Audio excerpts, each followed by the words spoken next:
আসসালামু আলাইকুম বন্ধুরা। আজকে হচ্ছে শুক্রবার, জুম্মার দিন। আর আজকে সব পোলাপানদের স্কুল ছুটি থাকে।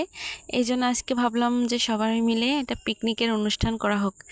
যাই হোক, মোটামুটি বেশি না, হয়তো ওরা বাসায় ছিল, ওরাও রাজি হলো যে পিকনিক করা যাক।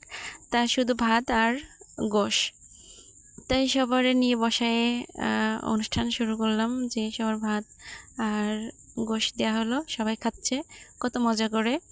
আর কিছু কিছু ব্যক্তি নামাজ পড়ে আসলো।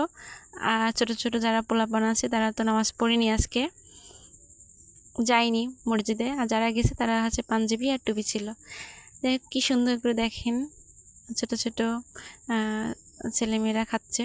আর এটা হচ্ছে আমার বড় ভাইয়া, ও সবাইরে দিচ্ছে আর আমি ভিডিও করছিলাম। কি সুন্দর লাগছে না বলেন? সবাই মিলে কি সুন্দর খাচ্ছে। পিকনিক করার মজাটাই অন্যরকম, সবাই মিলে খাওয়া আর পিকনিক করার মজা অন্যরকম। আসসালাম।